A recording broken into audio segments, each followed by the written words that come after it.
그리스도예수 안에서 사랑하는 울산교회 성도 여러분, 오랫동안 하고 있던 산상수훈의 설교를 잠시 멈추고 계시록 말씀을 묵상하고 싶은 마음이 들었습니다. 특별히 뭔가를 새롭게 깨달은 것은 아니었지만 누구보다 저 자신에게 이 말씀이 필요하다고, 잊고 있던 오래된 이 말씀을 제가 다시 들었으면 좋겠다고 그런 마음의 소원이 생긴 것입니다. 청년부 수련회에서 권혜생 목사님이 외치신 청년아 하늘을 보라 라는 설교를 들으며 계시록을 다시 묵상하면 좋겠다 하는 마음이 들던 차에 수요 기도회에서 함께 드리던 찬양 하나가 마음에 남았습니다. 오늘 이 자리에 모인 우리 어린 양 예수 따라가는 무리 되게 하소서. 성령의 충만한 임재 안에 어둡던 우리 눈 밝아져서 주를 보게 하소서. 당신의 겸손함, 당신의 거룩함, 당신의 정직함 우리에게 보이사 내 안의 교만함, 내 안의 천박함, 내 안의 거짓됨 모두 벗어버리고 어린 양 예수 따라가는 무리 되게 하소서.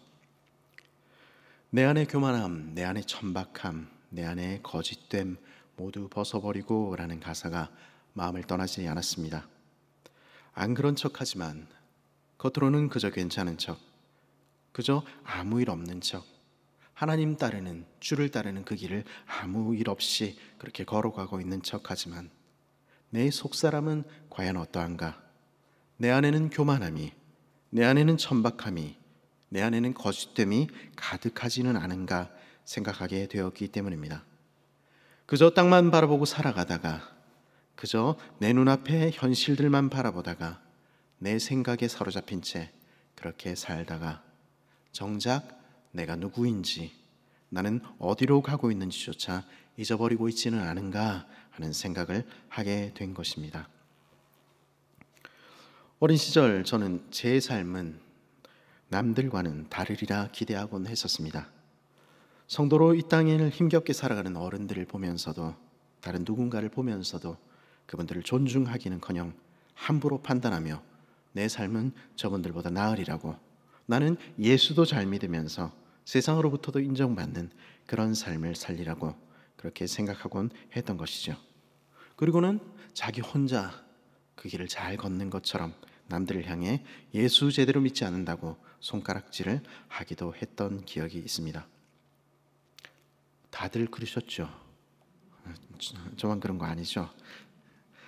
그러나 빠르든 늦던 시기의 차이는 있지만 누구나 그렇듯이 인생의 어느 즈음인가 이르면 우리는 우리가 더 이상 특별하지 않다는 것을 발견하게 됩니다. 이 세상에서 남들보다 낫다 인정받는 것이, 아니 남들만큼이라도 사는 것이 얼마나 쉽지 않은가 깨닫게 되는 것이죠. 더욱이 예수를 믿으며 그렇게 세상에서도 잘 사는 것, 그것은 얼마나 쉽지 않은 일인가 발견하게 되는 것입니다. 그리고 조금 더 시간이 흐르면 어떻게 됩니까? 남들에게 뒤처지지 않기 위해서, 아니 완전히 낙오되지 않기 위해서 애쓰며 살아가는 자신을 발견하게 됩니다. 그렇게 버겁게 버둥거리며 살아가다 보면 내가 누구인지, 나는 지금 어디로 가야 하는지 알지 못한 채 나 혼자 그렇게 버둥거리고 있는 것처럼 느껴지기도 합니다. 그저 땅만, 그저 현실만 눈앞에 가득하게 되기도 하는 것이죠. 그리고 그럴 때 우리는 어느새인가 세상과 다르지 않은 모습 되어 있는 것 보게 됩니다. 세상에 휩쓸려 그렇게 살아가고 있는 것 발견하게 되는 것이죠. 이 세상을 살아가려면 남들처럼 해야지, 너처럼 해서 세상을 어떻게 살아?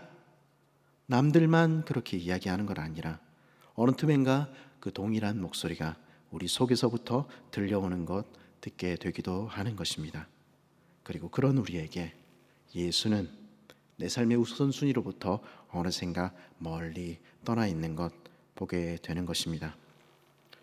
그리고 그렇게 살다가 어느 순간 문득 정신을 차려보면 내 안에 교만함이, 내 안에 천박함이, 내 안에 거짓됨이 가득한 것, 우리 눈이 그런 것들로 가득 채워진 것 보게 됩니다. 그런 날에 우리는 우리의 신앙이라는 것이 얼마나 얄팍한 것인가, 내가 예수를 제대로 믿기나 한 것인가 한숨 짓게 되기도 합니다. 그리고 우리가 주님 따르는 이 길을 끝까지 갈 수 있을지 확신이 사라지기도 하는 것이죠. 단지 제 개인적인 경험입니까? 아니면 우리들 중에 어떤 사람들만의 경험일까요? 2000년 전의 세상에서도 이 땅을 사는 것은, 특별히 예수 믿으며 사는 것은 쉽지가 않았습니다. 그냥 두어도 세상 살아가는 것이 쉽지가 않은데, 황제 숭배가 일상화된 당시의 소아시아의 세계에서 그 우상에게 절하고 그들이 사는 대로 살아야만 성공할 수 있다고 말하는 세상 속에서 예수님 따르는 것 쉽지 않았습니다. 그들은 뒤처졌고 낙오되었으며 살아남는 것조차 쉽지 않게 느껴진 것입니다. 그런 날에 그들은 자신이 너무도 무력하게 느껴졌을 것입니다. 그런 그들을 더 답답하게 하는 것이 있었습니다. 그것은 그들 중에 많은 이들이 예수를 따르는 이 길을 포기하고 돌아서는 그 뒷모습을 바라보는 일이었습니다. 예수를 따르며 평생을 살았는데 아무 영광도 한 번도 보지 못한 채 그렇게 살아가는 성도들의 초라한 어깨를 보며, 이 세상을 떠나는데 아무것도 자식들에게 남겨줄 것이 없는 그런 이들의 모습을 보며 그들 중 많은 이들은 예수 따르는 길을 포기했을 것입니다. 그리고 남은 이들조차도 그들의 마음이 흔들리기 시작했을지 모르겠습니다. 어린 양을 따르는 이 길이 과연 의미가 있는 길인지, 이 길을 우리는 끝까지 견디며 갈 수 있을지, 이 길의 끝에는 과연 무엇이 있을지 우리는 알지 못한다는 것입니다. 그 풀리지 않는 질문 속에서 그들은 답답한 가슴살 안고 살고 있었을 것입니다. 좀 바보 같은 이야기이긴 한데요, 학창시절 제 가슴을 답답하게 했던 것이 있었습니다. 그것은 수학이었습니다. 수학을 대할 때면 저는 언제나 오기시험이어지고 겸손해지는 것 발견하게 되었습니다. 얼마 전에 제 딸아이를 위해서 딸아이와 함께 도서관에 가서 책을 한 권 빌렸는데요, 그 책을 함께 읽다가 커피를 뿜을 뻔했습니다. 안녕 혜태라는 그 시툰 책이었는데, 거기 중학교 2학년짜리 제 딸과 똑같은 나이에 여자아이의 아빠가 무협지를 좋아하는 백수인데다가 수학 성적이 8점이었더라고요. 저는 혹시 저도 몰래 책을 썼나 의심해야 했습니다. 저는 저 말고 수학 8점마다 본 사람을 주변에서 잘 보지 못했거든요. 무협지 좋아하고 중2 딸 두고 수학 8점, 이건 빼다 박은 것이었습니다. 계속 8점을 맞았다는 건 아닌데 아무튼 그랬습니다. 풀리지 않는 수학 문제를 붙잡고 머리를 싸멜때면 제 마음에 이런 의심이 들곤 했습니다. 이게 정말 풀리는 문제일까? 혹시 출제자들이 문제를 잘못 내서 여기에는 정답이 없는 게 아닐까? 별의별 생각을 다 하고 그런 답답함이 제 가슴을 가득 채울 때 제가 찾는 해결책이 있었습니다. 지난번에 보니까 다른 목사님도 그런 경험이 있으시던데, 그것은 문제집 끝에 있는 답지를 찾아보는 것이었습니다. 그 끝에 나와 있는 해답지를 보면 이 문제가 아무리 어려워 보이고 아무리 복잡해 보여도 이것은 사실은 풀릴 수 있는 문제라는 사실을 확인하게 되곤 했습니다. 그러면 인생의 문제가, 수학의 문제는 그렇다 치고요, 인생의 문제가 우리 마음을 답답하게 할 때는 어떻게 해야 하는 것일까요? 연약하기만 한 어린 양, 도살자 앞에서도 잠잠한, 현실적인 문제에 있어서는 내 삶에 조금도 도움이 되지 않는 것 같은 어린 양을 따르는 것이 정말 현명한 일일까? 길고 좁고 협착한 이 길의 끝에는 정말 무엇이 있는 것일까? 그런 의심이 우리 마음을 가득 채울 때 우리는 어떻게 해야 하는 것일까요? 그런 날을 맞이할 때면 우리는 어쩌면 우리 인생에도 답지가 하나 있었으면 하고 바라게 되는 것 같습니다. 우리 인생의 끝에 무엇이 결과로 주어질지 말해주는 그런 정답지 말입니다. 오늘 우리가 읽는 계시록의 말씀은 어쩌면 그런 정답지에 해당하는지 모르겠습니다. 풀어야 할 우리 삶의 과제들을 뛰어넘어 그 결론이 무엇인지, 그 끝에 있는 것이 무엇인지 우리에게 보도록 만들기 때문입니다. 계시록의 영어 이름인 레벨레이션에 이라는 말의 어원인 리빌이라는 말이 그러하듯이 계시라는 말의 원래 의미는 열어 보인다 하는 뜻입니다. 복잡하고 답답한 삶의 과정 속에 길을 잃은 우리들에게 하나님께서 그 정답지를 살짝 열어 보이시는 것입니다. 그리고 그 정답지를 볼 때 우리는 시간을 뛰어넘고 공간을 뛰어넘어 우리의 마지막이 어떠할지 그 결론을, 우리의 최종적인 운명이 어떻게 될지 그 결론을 보게 됩니다. 그러기에 하나님께서는 지금 땅을 향해 고개를 쳐박고 길을 잃은 이들을 향해, 그런 우리를 향해 보라, 하늘을 보라 말씀하시는 것입니다. 오늘 본문의 1절은 이런 말로 시작합니다. 또 내가 보니 보라, 어린 양이 시온산에 섰고, 우리가 정답지를 펼쳐보니 그 첫머리에 그려져 있는 그림이 있습니다. 그것은 어린 양이 시온산에 선 모습입니다. 무슨 뜻일까요? 계시록을 처음 받았던 성도들이 보기에 자신들은 세상에서 낙오자에 불과한 것처럼 보였을 것입니다. 그리고 이 세상을 다스리며 사람들의 삶과 죽음을 주관하는 자는 짐승 같은 이 세상의 통치자들인 것처럼 보였습니다. 그래서 그들이 요구하는 대로 약육강식의 법을 따라 살아야만 살아남을 수 있을 것처럼 보였습니다. 그래서 온 세상 모든 사람이 짐승의 것이 되고 사람의 표를 받은 채 살아가는 것처럼 보였습니다. 이 세상의 통치자들이 그들의 법이 온 세상을 주관하는 것처럼 보였다는 것입니다. 그러나 해답지를 펼쳐보니 그 말씀은 우리에게 무엇이라 보여줍니까?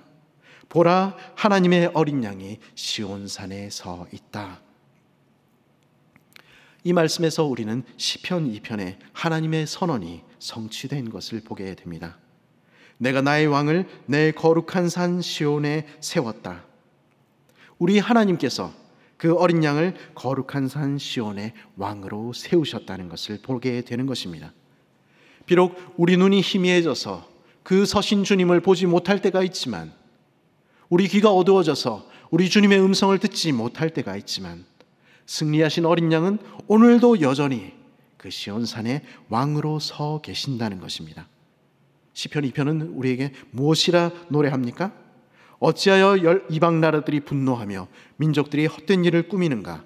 세상의 군왕들이 나서며 관원들이 서로 꾀하여 여호와와 그의 기름 부음 받은 자를 대적하며 우리가 그들의 맨 것을 끊고 그의 결박을 벗어버리자 하는도다.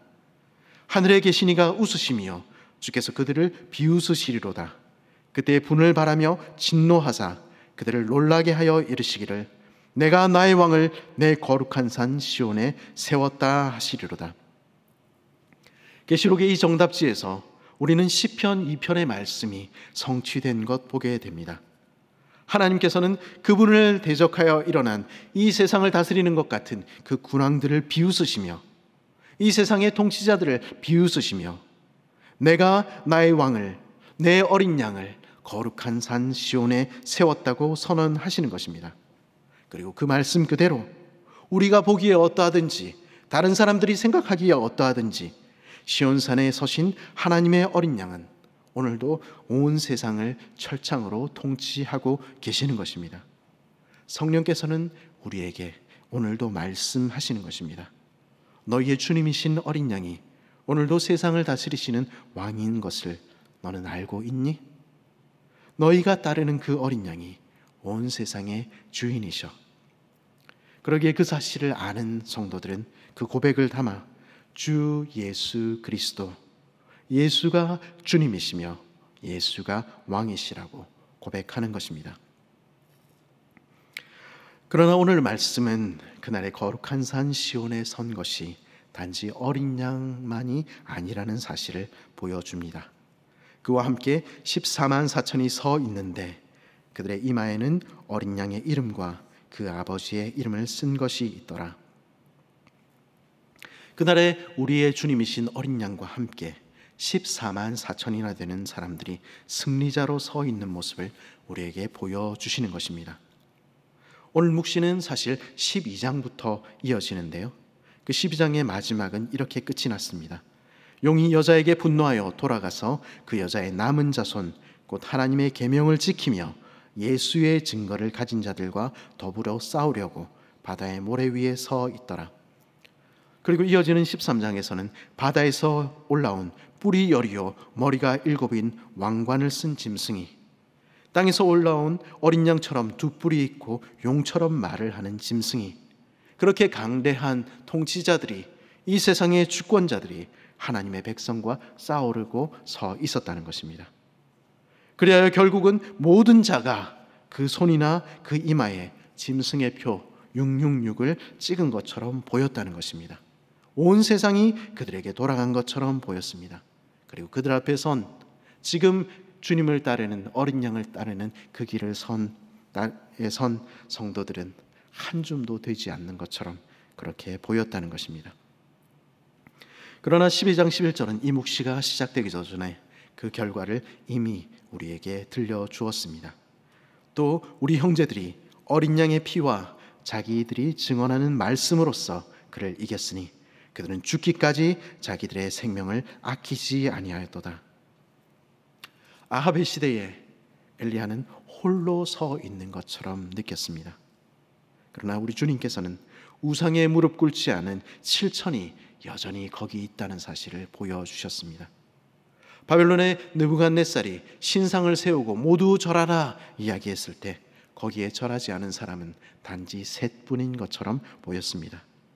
그러나 고레스의 칙령이 반포되었을 때 우리는 수많은 사람들이, 수만 명의 사람들이 일어나 예루살렘으로 행진하며 나아갔던 것 보아 알고 있는 것입니다.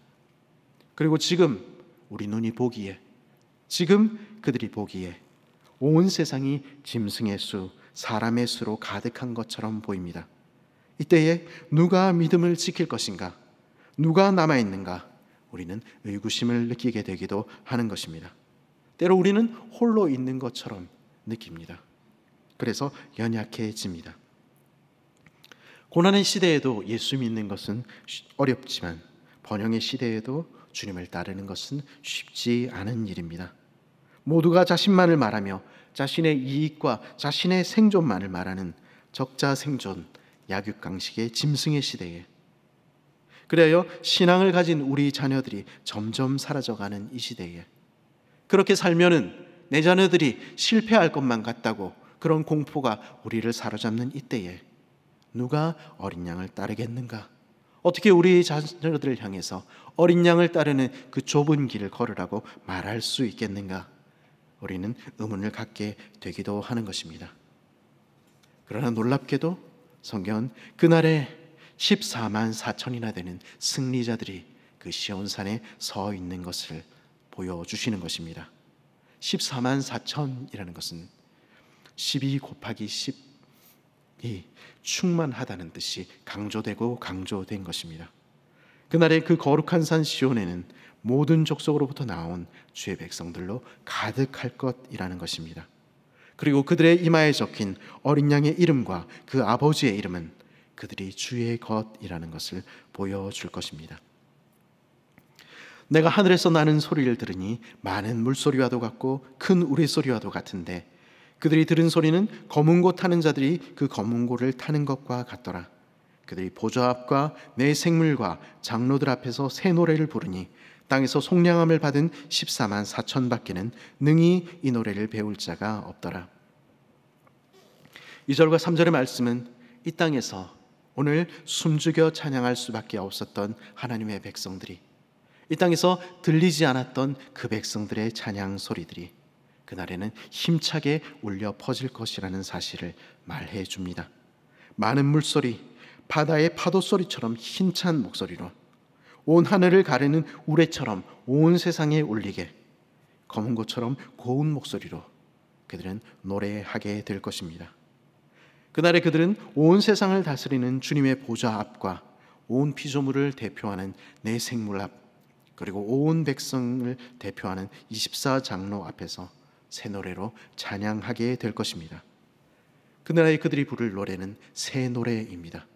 그 노래를 왜 새 노래라고 우리는 부릅니까? 그들이 부를 노래가 무엇이기에 이 땅에서 속량함을 받은 14만 4천 외에는 능히 배울 수 없다고 말하는 것입니까? 이 새 노래라는 말은 어쩌면 성경에 등장하는 첫 노래, 옛 노래를 기억하도록 만들지 모르겠습니다. 에덴에서 쫓겨난 옛 인류가 불렀던 그 최초의 노래, 라멕의 노래 말입니다. 라멕의 아내들에게 이르되 아다와 실라여 내 목소리를 들으라. 라멕의 아내들이여 내 말을 들으라. 나의 상처로 말미암아 내가 사람을 죽였고 나의 상함으로 말미암아 소년을 죽였도다. 가인을 위하여는 벌이 7배일진데 라멕을 위하여는 벌이 77배에 이르로다. 그 라멕의 노래에서 우리는 자기밖에 모르는 이 세상의 약육강식을 듣게 됩니다. 내게 상처를 입히는 자는 내가 죽여버리겠다. 하나님의 보호하심, 나는 내 힘으로 나를 보호하겠다. 내가 보복하며 내가 가지겠다. 내가 원하는 대로 여인을 취하며 사람들을 억압하고 밟고 죽여서라도 내가 원하는 것을 얻고야 말겠다던 이 세상의 오래된 약육강식의 노래는 오늘도 이 땅에 가득한 것 보게 되는 것입니다. 그러나 그날 시온산에선 하나님의 백성들은 그 옛 노래가 아닌 새 노래를 부를 것입니다. 그날에 우리가 부를 노래는 내 힘으로 승리했다는 승리의 계가가 아니라 약육강식의 노래가 아닐 것입니다. 오히려 출애굽의 그날 홍해 바닷가에서 불렀던 모세의 노래, 우리를 위하여 죽임을 당한 어린 양의 노래가 우리의 노래가 될 것입니다. 계시록 5장과 7장은 그날에 우리가 부를 노래의 한 대목을 우리에게 이렇게 소개합니다. 일찍이 죽임을 당하사 각 족속과 백성과 나라 가운데서 사람들을 피로 써서 하나님께 드리시고 그들로 우리 하나님 앞에서 나라와 제사장을 삼으셨으니 그들이 땅에서 왕 노릇하리로다. 이 일 후에 내가 보니 각 나라와 족속과 백성과 방언에서 아무도 능히 셀 수 없는 큰 무리가 나와 흰옷을 입고 손에 종려가지를 들고 보좌 앞과 어린 양 앞에 서서 큰 소리로 외쳐 이르되 구원하심이 보좌에 앉으신 우리 하나님과 어린 양에게 있도다. 우리들의 주 어린 양이 구원하셨다는 그 찬양이, 그분이 다 하셨다는 그 찬양이, 그분의 피로 우리가 구원받았다는 그 찬양이, 그리고 그분이 오늘도 다스리시며 만물을 새롭게 하신다는 새 노래가 그날에 우리가 부를 노래일 것입니다. 지금 우리 입술을 채우고 있는 노래는 어떤 것들입니까? 불평과 원망입니까? 아니면 한숨과 탄식입니까? 그것도 아니면 이 세상의 옛 노래, 내가 승리하리라, 내가 밟으리라, 그 노래가 우리 입술을 채우고 있는 노래입니까?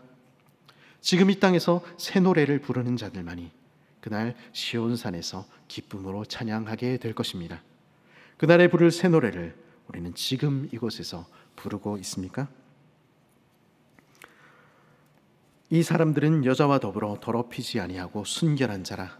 어린 양이 어디로 인도하든지 따라가는 자며 사람들 가운데서 속량함을 받아 처음 익은 열매로 하나님과 어린 양에게 속한 자들이니 그 입에 거짓말이 없고 흠이 없는 자들이더라.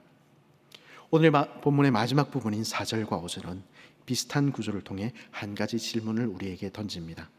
이 사람들은 누구인가? 그날의 그 시온산에 선 그 14만 4천 명은 누구인가? 그날의 힘찬 목소리로 새 노래를 부르는 자들은 누구인가 하는 것입니다. 그들을 설명하는 첫 문장은 여자와 더불어 더럽히지 아니한 자라는 표현입니다.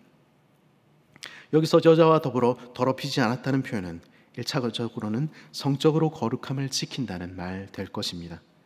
성적으로 방종한 이 세대 속에서 원하는 이면 누구라도 성적인 관계를 갖는 것이 무슨 문제가 되느냐고 말하는 라멕과도 같은 그런 시대 속에서 하나님의 백성들은 하나님께서 내게 허락하신 한 남자만을 그리고 한 여자만을 사랑하기로 결심합니다.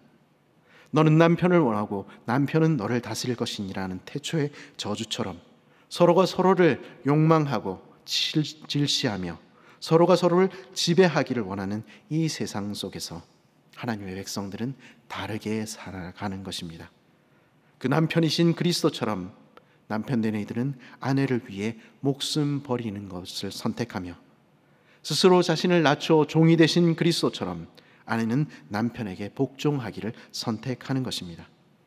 그런 모습을 보며 세상은 시대착오적이라고 바보 같다고 말할지 모르겠습니다. 그러나 그날의 그 백성들은 그렇게 바보처럼 살아갑니다. 왜냐하면 성경이 그렇게 가르치기 때문입니다. 그리고 어린 양이 그들 앞에서 그렇게 걸어가셨기 때문입니다. 그리고 그렇게 사는 이들을 가리켜 여자와 더불어 더럽히지 아니하니 순결한 자라고 성경은 우리에게 소개하는 것입니다. 이 말씀과 짝을 이루는 것이 5절에 나타나는 그 입에 거짓말이 없고 흠이 없는 자들이더라 하는 표현입니다. 계시록이 흔히 바벨론, 음녀 바벨론이라고 부르는 이 세상은 오늘도 돈과 성과 권력으로 사람들을 유혹합니다. 그것이 전부라고 말하며 그것을 가져야만 행복할 수 있을 것이라고 가르칩니다.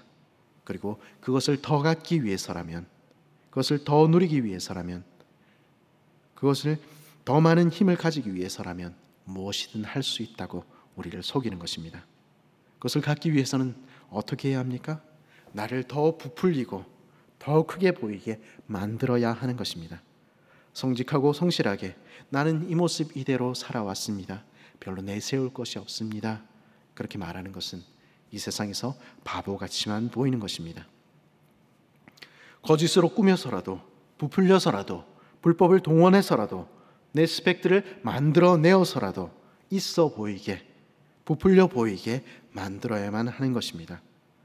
이 세상에서 자칭 큰 자라 하는 자들이 실상이 어떠한지 우리는 날마다 언론을 통해 보고 있지 않습니까? 그럼에도 세상은 그렇게 해야만 살아남을 수 있다고 가르치며 그 모습을 보고 어쩌면 우리 역시 그렇게 살고 있는 것입니다. 그렇게 살다 보면 우리 입술은 어느 틈엔가 거짓으로 가득하게 됩니다. 내게 이익이 되는 일이라면 방금 전에 한 말조차 뒤집어 버리며 그렇게 살아가는 것입니다. 그럼으로써 우리는 돈을, 성을, 권력을, 이 세상의 왕들이 주는 그것을 얻고자 열심히 쫓아가고 있는 것입니다. 그것은 거짓의 아비인 사탄을 따르는 길임에도 불구하고 말입니다.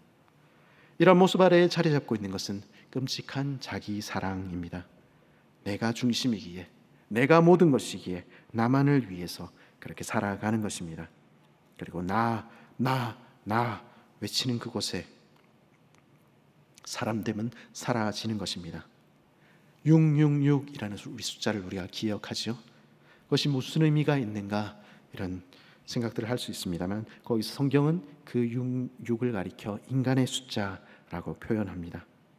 인간이라는 것입니다. 인간, 나 그렇게 이야기하던 그곳은 사람됨을 오히려 잃어버린 채 짐승의 세상이 되어버리더라 하는 것이 계시록 13장이 우리에게 보여주는 그림인 것입니다. 그런 세상 속에서 우리는 때로는 길을 잃습니다. 그리고 세상을 닮아가게 됩니다. 그런 우리를 향해 계시록의 기자는 그날의 시온산에 선 무리의 모습을 보여주는 것입니다. 이들이 누구인가? 그날의 어린 양과 함께 설 자들은 순결하신 그분을 좇아 자신을 지키며 그 안에 조금의 거짓도 없으신 진리신 그리스도를 따라 그 입에 거짓말이 없는 자들입니다. 이 말씀을 통해 우리 자신을 돌아보지 않겠니? 성령은 우리에게 말씀하시는 것입니다. 내 안의 교만함, 내 안의 천박함, 내 안의 거짓됨, 길을 잃은 우리의 참모습을 보게 만드신다는 것입니다. 여기서 여자로 더불어 더럽히지 않았다거나 그 입에 거짓이 없다는 표현은 단지 그들의 외적인 모습에 관한 이야기, 그들의 행위에 관한 이야기가 아닙니다. 본래 본문도 그러하거니와 ESV 등의 영어 성경들은 이 부분을 이 사람들은 여자와 더불어 자신을 더럽히지 않는다. 왜냐하면 그들은 순결한 자들이기 때문이다 라고 말하며 그 입에 거짓말이 없다. 왜냐하면 그들은 흠이 없는 자들이기 때문이다 라고 적고 있습니다. 그들의 거룩한 행동에는, 그들의 거룩한 삶에는 이유가 있다는 것입니다. 그 행동 때문에, 그것을 하기 때문에 그들이 거룩해지는 것이 아니라 그들이 거룩한 자들, 순결한 자들이기 때문에 그들은 그렇게 살아간다는 것입니다. 그들의 삶을 특징 짓는 이 세상과는 다른 그들의 행동과 모습은 그들이 누구인지 거기로부터 흘러나왔다는 것입니다. 그러면 그들은 누구입니까? 그들은 어떤 사람들이기에 그런 삶으로 어린 양을 따르는 삶을 살 수 있습니까? 4절에 순결하다라는 표현은 사실 직역하자면 처녀라는 뜻입니다. 이 사람들은 여자와 더불어 자신을 더럽히지 않는다. 왜냐하면 그들은 처녀들이기 때문이다. 이렇게 말하고 있다는 것입니다. 이 처녀라는 모습은 우리가 누구인지 다시 기억하도록 만들어줍니다. 우리는 누구입니까? 우리는 어린 양의 신부입니다. 오실 신랑을 기다리는 신부들이라는 것입니다. 우리는 비록 이 땅을 살지만 그러나 우리는 신랑을 기다리는 신부들입니다. 하나님의 백성들은 그 신랑이신 주님께 이미 자신을 드렸기에 이 세상의 주인인 음녀로부터 자신을 지켜 멀리하는 것입니다. 흠이 없다는 표현 역시 마찬가지입니다. 사람 가운데 속량함을 입어 처음 익은 열매로 하나님과 어린 양에게 속한 이들이라는 앞부분과 연결되어 이해해야만 합니다. 이 부분의 원래의 뜻은 그들은 하나님과 어린 양을 위한 첫 열매로서 인류 가운데서 구속함을 얻었다, 혹은 값주고 사신 바 되었다라는 뜻입니다. 그들은 누구입니까? 이 사람들은 누구이기에 다른 삶을 살아갑니까? 그들은 흠없는 첫 열매로 하나님께 드려진 자들, 거룩한 산제사로 바쳐진 자들입니다. 그러기에 그들은 그 입술에서 이 세상의 특징인 거짓을 제하는 것입니다. 그날 어린 양과 함께 시온산에 설 자들은 누구입니까? 그날 그곳에 설 이들은 어린 양의 신부들입니다. 그들은 세상에서 작아 보여도 특별할 것이 없는 인생, 아니 살아남는 것조차 버거워하며 미래가 불투명한 인생들이라 할지라도 그들은, 그리고 우리는 어린 양의 신부들이라는 것입니다. 사람들이 뭐라 하든, 눈앞에 보이는 현실이 뭐라 하든 우리는 말씀이 우리에게 들려주는 대로, 이 정답지가 우리에게 보여주는 대로 우리는 우리 자신이 어린 양의 신부들이라는 사실을 기억해야만 합니다. 우리는 어린 양과 결혼하여 하나님께 의의 열매를 낳아야 할 거룩하고 흠없는 영광스러운 신부들이라는 사실을 결코 잊어서는 안 되는 것입니다. 그날의 시온에서 힘차게 새 노래를 부를 이들은 누구입니까? 그들은 흠없는 첫 열매들, 하나님과 어린 양께 자신을 거룩한 산제사로 드린 이들입니다. 바로 그 일을 위하여 우리는 온 인류 가운데 구속함을 입은 것입니다. 우리의 주인이신 어린 양께서는 우리도 주님처럼 거룩하고 흠없는 산제물이 되어 자신을 하나님께 드리도록 하기 위하여 그 목적 때문에 십자가에서 피 흘리시고 자신을 제물로 드리셨습니다. 우리가 바로 그런 어린 양의 신부, 거룩한 산제사로 바쳐진 이들이라는 사실을 우리는 기억해야 합니다. 그 사실을 우리는 기억하고 있습니까? 그리고 그날에 우리 주와 함께 시온산에 서서 힘차게 새 노래를 부를 그런 이들이라는 것을 우리는 기억하고 있습니까? 우리가 누구인지를 기억할 때 우리는 어디로 가야 되는지 알게 됩니다. 우리는 어디로 가야 합니까? 우리는 무엇을 따라 살아야만 합니까? 우리는 어디로든지 어린 양을 따라 그분이 이끄시는 대로 걸어가야 하는 자들입니다. 우리가 누구인지, 우리의 마지막이 어디일지 기억하는 사람은 오늘 이곳에서 어린 양이 우리를 어디로 인도하든지 묵묵히 그 길을 따라가게 됩니다. 비록 어린 양이 우리를 인도하는 그 길이 바보 같고 어리석어 보여도, 비록 그렇게 살다가는 이 세상에서 낙오할 것 같이 보여도, 남들이 알아주지 않아도, 외롭고 쓸쓸하게 노년을 보내는 것 같아도, 우리 자녀들에게 남길 것 아무것도 없이 이 세상을 마감하는 초라한 인생들인 것처럼 그런 자괴감이 우리를 휩싸여도 어린 양이 인도하시는 대로 그들은 어린 양과 함께 묵묵히 걸어가는 것입니다. 왜냐하면 우리는 하늘을 열어 보여주시는 하나님의 답안지를 보았기 때문입니다. 우리는 우리의 마지막 운명이 무엇인지, 승리자로 설 우리의 운명이 어떤 것인지 알고 있기 때문입니다. 그 정답을 본 사람들은, 그 계시가 그 귀에 들린 사람들은, 그 말씀이 마음에 믿어지는 사람들은 어린 양이 어디로 이끄시든지 따라갑니다. 왜냐하면 그들은 어린 양께서 우리가 보지 못한다 할지라도 지금도 온 세상을 다스리고 계시다는 사실을 알기 때문입니다. 그리고 자기 아들을 보내신 사랑의 하나님이 바로 우리 아버지시라는 사실을 알기 때문입니다. 자기 아들을 우리에게 주시니가 어찌 그 아들과 함께 모든 것을 우리에게 은사로 주시지 않겠는가 하시는 그 말씀이 우리 마음에 믿어지기 때문입니다. 우리에게 가장 좋은 것 주시기를 기뻐하시는 하나님, 그분께서 오늘도 내일도 우리 인생을 인도하실 것입니다. 그 사실을 믿는 이들은, 그 사실을 아는 이들은, 그리고 그날에 시온산에서 어린 양과 함께 설 것을 아는 이들은 오늘 지금 이곳에서 어린 양을 따르는 걸음을 재촉하는 것입니다. 그날에 거기서 우리는 어린 양을 따라 걸었던, 묵묵히 걸었던 우리의 보잘것없는 인생길이 결코 헛되지 않았다는 것을 확인하게 될 것입니다. 아니, 그 모든 순간이 영광스러운 보석처럼 빛나는 것이었다는 사실을 새롭게 발견하게 될 것입니다. 당장의 오늘이, 당장의 내일이 어떨지 우리는 알지 못하지만은 우리가 어린 양을 따라 한 걸음 한 걸음 걸어갈 때 우리는 한날 시온산에서 우리의 주님이신 어린 양과 함께 서서 새 노래를 부르게 될 것입니다. 그러기에 우리는 그저 어린 양을 따라 그분이 우리를 어디로 인도하시든지 따라가는 것입니다.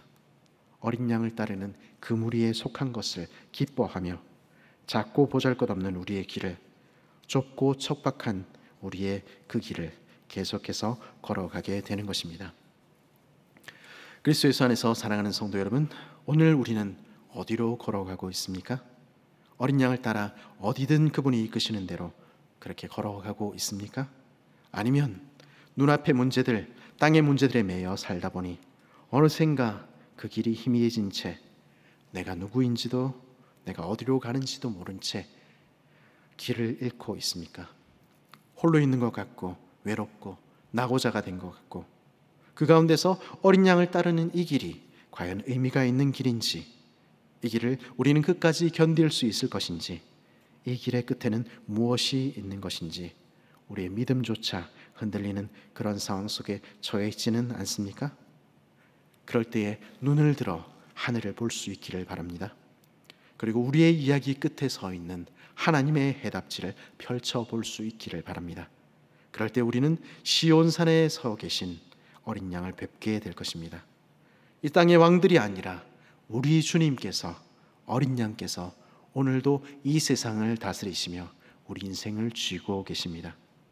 그리고 우리의 길의 끝에서 그분 우리를 팔 벌려 기다리시며 안아주시며, 그날에 우리는 그와 함께 서서 힘차고 아름다운 새 노래로 하나님을 찬양하게 될 것입니다. 세상에 우리를 어떻게 보든 우리가 어린 양의 신부라는 이 사실을 기억합시다. 그리고 우리가 흠없는 첫 열매가 되어 하나님께 거룩한 산제사로 드리도록 하기 위하여 우리들의 주님께서 피를 흘리셨다는 그 사실을 기억할 수 있기를 바랍니다. 그리하여 자신을 깨끗하게 하며 그 입에 거짓을 제하며 그렇게 오늘 하루를 주와 함께 사는 여러분들 되시기를 간절히 바랍니다. 날마다 어린 양을 따라 그분이 이끄시는 대로 그렇게 걸어가는 우리의 길에 주님은 언제나 함께 계십니다.